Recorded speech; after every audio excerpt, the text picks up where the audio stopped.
السلام علیکم. ہم آپ کو لائیو ڈیجیٹل نیٹ ورک کی نشریات میں آپ کو آپ کے ہفتہ وار پسندیدہ پروگرام ہیلتھ ڈائری میں خوش آمدید کہتے ہیں. اگر اب تک آپ نے ہمارے یوٹیوب چینل اور فیس بک پیج کو لائک نہیں کیا ہے تو ضرور کر لیں اور یوٹیوب کو سبسکرائب بھی کریں اور کمنٹ سیکشن میں اپنی قیمتی رائے سے بھی آگاہ فرمائیں. آئیے اب ہیلتھ ڈائری کی طرف چلتے ہیں.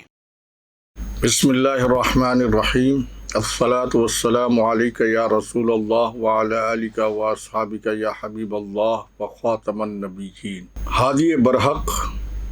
نور مجسم، شفیع معظم، سرکار دو عالم صلی اللہ علیہ وآلہ وسلم کی تشریف آوری کا ماہ مقدس آپ کو اور تمام دیکھنے والوں کو مبارک ہو. اللہ کریم اس ماہ مقدس کی نعمتوں، رحمتوں، برکتوں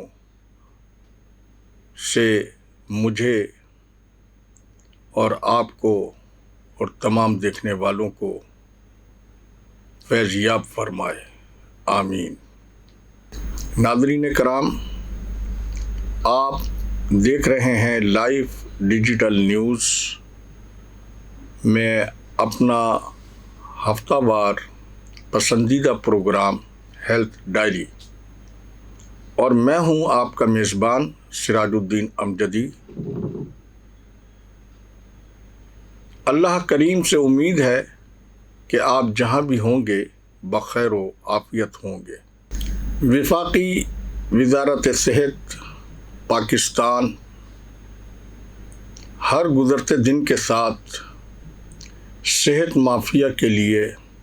جنت اور عوام کے لیے خطرہ بنتی جا رہی ہے. اس کا سب سے بڑا ثبوت یہ ہے کہ وفاقی وزیر صحت عبدالقادر پٹیل نے اس اہم ترین وزارت میں MBBS کی ڈگری حاصل کرنے کے بعد NLE کا اہم اور حساس نوعیت کے امتحان کو یکسر ختم کر دیا ہے. اس حوالے سے شدید تحفظات، خدشات اور تشویش کا اظہار کیا گیا ہے. میں آج آپ سے یہاں پر تمام تر ان طبی حلقوں کو ایک طرف رکھتے ہوئے صرف اس حوالے سے چانسلر ضیاء الدین یونیورسٹی ڈاکٹر عاصم حسین صاحب کی اور اپنے مابین ہونے والی گفتگو جو گزشتہ دنوں ایک طے شدہ ملاقات میں ہوئی، ڈاکٹر عاصم حسین نے وفاقی وزارت صحت کے اس فیصلے پر شدید برہمی کا اظہار کیا اور انہوں نے بتایا کہ اس فیصلے میں نہ انہیں اعتماد میں لیا گیا اور نہ ہی اس کا کوئی ذکر کیا گیا. لہذا میں کسی بھی ایسے غیر مقبول اور میرٹ سے ہٹ کر کیے گئے فیصلے کی کسی بھی صورت میں تائید نہیں کر سکتا ہوں. اور انہوں نے مجھے یہ اجازت بھی دی کہ ان سے یہ منسوب بیان میں عوام میں شیئر کروں. ڈاکٹر عاصم حسین صاحب نے اس موقع پر گفتگو کرتے ہوئے یہ بھی کہا کہ ہمارے صوبے کے اور ملک کے تعلیمی بورڈز کا جو حال ہے وہ کسے پتہ نہیں ہے. 4 سے 5 لاکھ میں پوزیشنیں اور نمبرز سب نیلام ہوتے ہیں، بکتے ہیں، اور یہ سب عمل ایک محفوظ پاکستان کی سالمیت کے لیے اچھا نہیں ہے اور نہ ہی یہ اچھا ہو رہا ہے. گو کہ اس دوران ڈاکٹر عاصم حسین سے میری اور بھی کافی گفتگو ہوئی، لیکن آپ کے سامنے NLE کے حوالے سے جو میری اور ان کی گفتگو ہوئی اسے میں نے آپ کے سامنے پیش کیا. اور اس کے بعد پاکستان میڈیکل کمیشن کے chairman professor doctor Naushad Ahmed Sheikh صاحب نے بتایا ہے کہ اب NLE کے امتحان لینے کا اختیار ان جامعات کو ہے جو کہ ڈگری جاری کرتی ہیں۔ جو جواب NLE کے حوالے سے NLE کو ختم کرتے وقت عبدالقادر پٹیل صاحب نے دیا تھا وہ تو آپ لوگوں کے علم میں ہی ہے، اور وہ اس کو میں یہاں زیر بحث لاتے ہوئے آپ کے علم میں یہ لانا چاہتا ہوں کہ پروفیسر ڈاکٹر نوشاد احمد شیخ صاحب چونکہ بنیادی طور کے اوپر پیشہ وارانہ اعتبار سے سرجن ہیں، لہذا پروفیسر ڈاکٹر نوشاد احمد شیخ صاحب نے NLE کے مسئلے پر وفاقی وزیر صحت کے مضحکہ خیز اقدام کو کسی حد تک خوبصورتی کے ساتھ نبھانے کی کوشش کی، اور یہ بھی بتایا کہ اب NLE کا امتحان پاس کرنے کے لیے 70% کے بجائے 50% مارکس ہی کافی ہوں گے، اور اس کے ساتھ ہی انہوں نے یہ بھی بتایا کہ آنے والے رواں سال میں میڈیکل کالجز میں داخلے کے لیے 65% نمبروں کے بجائے جن بچوں نے 60% نمبرز انٹر کے امتحانات میں حاصل کیے ہوں گے وہ MD کیٹ کے امتحان میں شامل ہونے کے اہل ہوں گے۔ یعنی NLE کے امتحان میں بھی مارکس کو کم کیا گیا، اور MD کیٹ کے امتحانات میں بھی،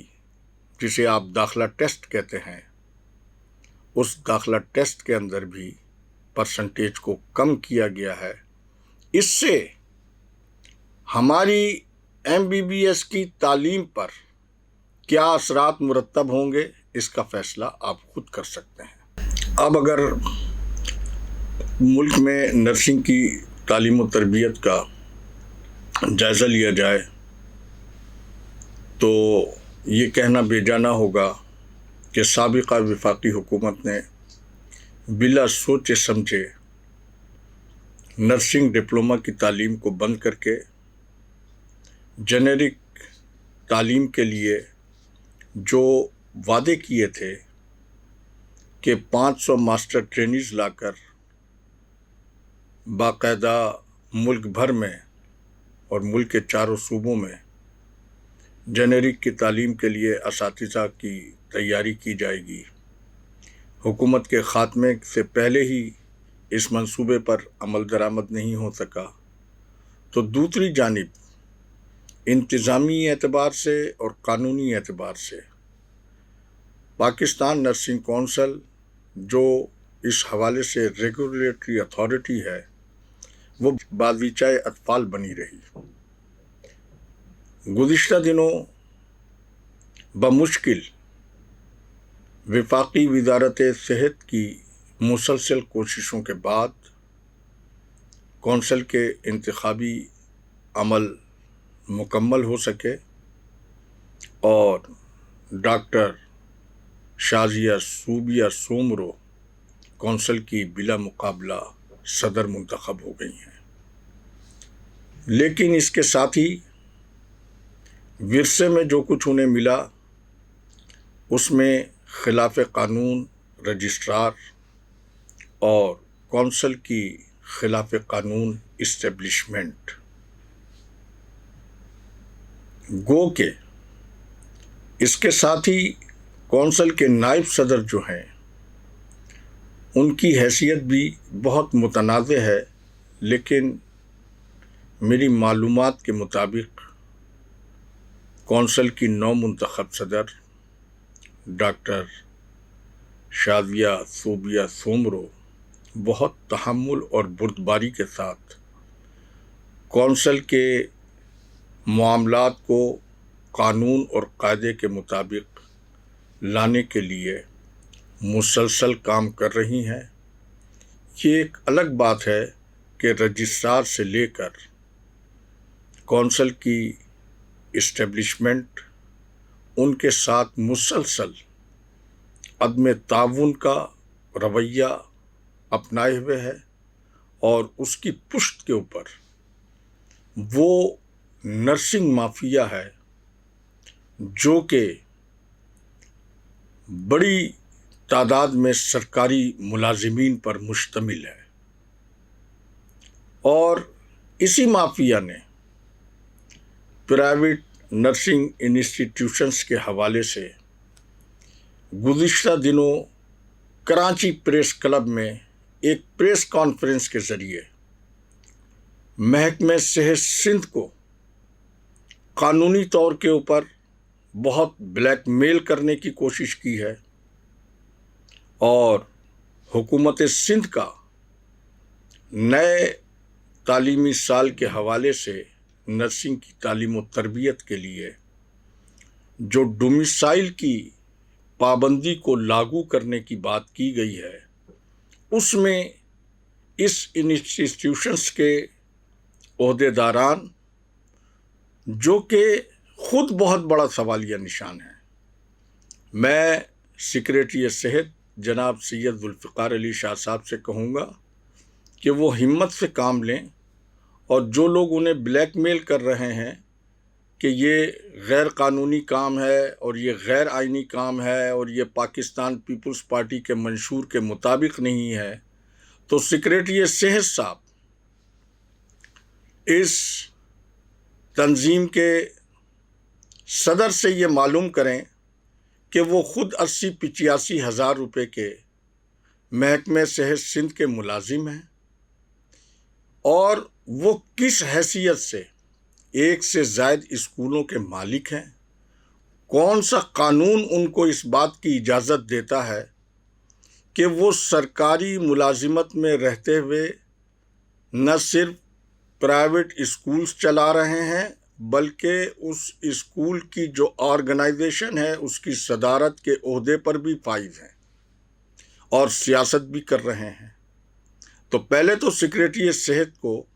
یہ معلوم کرنا چاہیے کہ اس قسم کا مفاد پرست ٹولہ جنہوں نے مافیا کی شکل اختیار کی ہوئی ہے، وہ اپنے مفادات کے لیے کہیں پارٹی کی چھتری کو استعمال کرتے ہیں، صوبائی حکومت کی پارٹی کے پیچھے چھپنے کی کوشش کرتے ہیں، تو کہیں وہ تنظیم کے صدر کی حیثیت سے حکومت کو بلیک میل کرنے کی کوشش کرتے ہیں۔ میں سمجھتا ہوں کہ 18ویں آئینی ترمیم کے بعد صوبائی حکومت کا یہ بہت اچھا فیصلہ ہے کہ اس صوبے کے وسائل کو، اس صوبے میں جو بچے نرسنگ کی تعلیم و تربیت کے خواہش مند ہیں انہی کے اوپر خرچ کیا جائے۔ بلکہ میں یہاں پر حکومت سندھ کو ایک تجویز یہ بھی دینا چاہوں گا کہ بھاری وظیفے کے ذریعے نرسنگ کی اعلیٰ تعلیم و تربیت کو حاصل کرنے والے بچوں پر یہ پابندی ماضی کی طرح دوبارہ لگائی جائے کہ کم از کم جو بچہ صوبے کے سرکاری خزانے کے اوپر نرسنگ کی اعلیٰ تعلیم و تربیت حاصل کر رہا ہے، اس کے لیے ضروری ہے کہ وہ سند حاصل کرنے کے بعد 2 سال کم از کم محکمہ صحت سندھ میں خدمات سر انجام دینے کا پابند ہونا چاہیے۔ کیونکہ اس پریس کانفرنس میں اس تنظیم کے صدر عبدالقیوم خان مروت سب جانتے ہیں کہ وہ سول اسپتال میں ملازم ہیں، عبدالواحد صاحب جو ہیں وہ جناح اسپتال میں ملازم ہیں، عبدالناصر خان، شیر خان یوسف زئی، میں کتنے نام لوں جو کہ اس پریس کانفرنس کے اندر موجود تھے، اور حکومت سندھ کے ایک آئینی اور قانونی فیصلے کے معاملے کے حوالے سے میڈیا کا سہارا لے کر حکومت کو بلیک میل کرنے کی کوشش کر رہے تھے۔ پھر اس کے ساتھ ہی لیاری نرسنگ اسکول کے حوالے سے وہاں کی پرنسپل کا ایک پرتشدد واقعہ جو پیش آیا، اس سے میں سمجھتا ہوں کہ نرسنگ کی جو تقدیس ہے اس کو شدید دھچکا پہنچا، کیونکہ عالمی ادارے صحت کی تعریف کے مطابق نرس کا کام انسانیت کی خدمت کرنا ہے، لیکن ایک خلاف قانون پرنسپل نرس شبانہ بلوچ نے جو کچھ کیا اسے دنیا نے دیکھا، اور اس میں محکمہ صحت سندھ بالخصوص سیکریٹری صحت سید ذوالفقار علی شاہ اپنے آپ کو بری الذمہ قرار نہیں دے سکتے ہیں۔ اس واقعے کے بعد صوبائی حکومت کی سیاسی جماعت کو فرنٹ فٹ پر آ کر اس واقعے سے لا تعلقی کا اظہار کرنا پڑا۔ جب سیکریٹری صحت نے اس سارے معاملے کے لیے اپنی ایک تحقیقاتی کمیٹی قائم کی تھی اور اس تحقیقاتی کمیٹی نے انہیں اپنی رپورٹ پیش کر دی تھی، تو میں سیکریٹری صحت صاحب سے یہ معلوم کرنا چاہتا ہوں کہ وہ اس بارے میں اس واقعے سے پہلے فیصلہ کیوں نہیں کر پائے؟ کیا سیکریٹری صحت سید ذوالفقار علی شاہ صاحب کو یہ نہیں معلوم ہے کہ سول سرونٹس رولز کے مطابق 3 سال کے بعد تبادلے اور تقرریاں لازمی ہیں؟ یہ خاتون گریڈ 17 میں ہوتے ہوئے 11 برس سے مسلسل زبردستی پرنسپل کے عہدے پر نہ صرف قابض ہیں، بلکہ جس طریقے سے انہوں نے اس روز حرکت کی ہے اس کی کسی طور پر بھی تائید اور حمایت نہیں کی جا سکتی، کیونکہ طب و صحت کا جو شعبہ ہے یہ نہایتی تقدس کا شعبہ ہے، اور اس میں بد انتظامی اور قاعدے قانون کی خلاف ورزی اس کا تمام براہ راست تعلق سیکریٹری صحت سے ہے۔ سیکریٹری صحت اگر بروقت کوئی بھی فیصلہ کرتے تو میں نہیں سمجھتا ہوں کہ نوبت یہاں تک آتی کہ صوبائی حکومت کی سیاسی جماعت کے سعید غنی صاحب کو اور دیگر لوگوں کو میڈیا کے سامنے آ کر اس واقعے کی نہ صرف مذمت کرنی پڑی بلکہ اس واقعے سے ان کو لا تعلقی کا اظہار کرنا پڑا۔ یہ بات بھی سیکریٹری صحت کو اچھی طرح ملحوظ خاطر رکھنی چاہیے کہ جو پیرامیڈیکل تنظیمیں اور جو بھی نرسنگ تنظیمیں اگر صوبائی حکومت کا نام استعمال کرتی ہیں تو صوبائی حکومت کی سیاسی جماعت نے ابھی تک نرسز کے حوالے سے اور پیرامیڈیکل کے حوالے سے کسی کی ریکگنائزیشن نہیں کی ہے، اور پھر جو سرکاری ملازمین چاہے وہ NICH کے ہوں، جنا پوسٹ گریجویٹ میڈیکل سینٹر کے ہوں، سول اسپتال کراچی کے ہوں، یہ جو کہہ رہے ہیں کہ 70% پرائیویٹ نرسنگ اسکولوں نے اپنے کاندھوں پر نرسنگ کی تعلیم و تربیت کا بوجھ اٹھا رکھا ہے، تو ان سے یہ پوچھا جائے کہ کس قانون اور قاعدے کے تحت عبد الناصر خان نے، عبد القیوم خان مروت نے، شیر خان یوسف زئی نے سرکاری ملازمتوں میں ہوتے ہوئے یہ مالی منفیت کے کام کس قانون اور قاعدے کے تحت کر رہے ہیں؟ میں یہ سمجھتا ہوں کہ اگر حکومت اپنی رٹ کے اوپر عمل درآمد نہیں کرا سکتی ہے تو ان اداروں کو جو اس کے اوپر عمل درآمد کے ذمہ دار ادارے ہیں، محکمہ صحت سندھ، ان کو تالا لگا دینا چاہیے اور انہیں بند کر دینا چاہیے، کیونکہ یہ ادارے اس بات کے پابند ہیں کہ جو بھی ایکٹ ہو وہ قانون اور قاعدے کے مطابق ہو۔ لہٰذا اس معاملے میں میں حکومت سندھ سے اور وزیر صحت سے یہ گزارش کروں گا کہ خدا را وہ صوبے میں نرسنگ کی اعلیٰ تعلیم و تربیت کا جنازہ نکلنے سے قبل ایسے اسکولوں کو جن کی ریکگنائزیشن نہیں ہونی چاہیے، یہ کس قانون اور قاعدے کی بات کر رہے ہیں؟ انہوں نے جس طریقے سے اپنے اسکولوں کی ریکگنائزیشن کرائی ہے، حد تو یہ ہے کہ ان نجی تعلیمی اداروں میں شیر خان یوسف زئی جیسے لوگ جو ہیں وہ ڈائی یونیورسٹی آف ہیلتھ سائنسز کی نرسوں کو لے جا کر حسن ابدال کے اندر پرنسپل اور وائس پرنسپل ظاہر کر رہے ہیں. یہ کس نے اجازت دی ہے؟ ڈائی یونیورسٹی آف ہیلتھ سائنسز کو بھی اس بات کا نوٹس لینا چاہیے کہ وہ کون سی نرسیں تھیں کہ جو انسپیکشن کے وقت حسن ابدال کے اندر جا کر فزیکلی وہاں کی پرنسپل اور وائس پرنسپل بنی ہیں. یہ سب کچھ کھیل تماشے بند ہونے چاہیے، اور ان کھیل تماشوں کو بند کرنے کے لیے کسی نئے قانون کی ضرورت نہیں ہے. جو دستیاب قانون ہے اس کے مطابق کارروائی عمل میں لائی جائے. اسی کے ساتھ ہی آج کا وقت ختم ہوا. جیے عوام، جیے پاکستان. اللہ حافظ.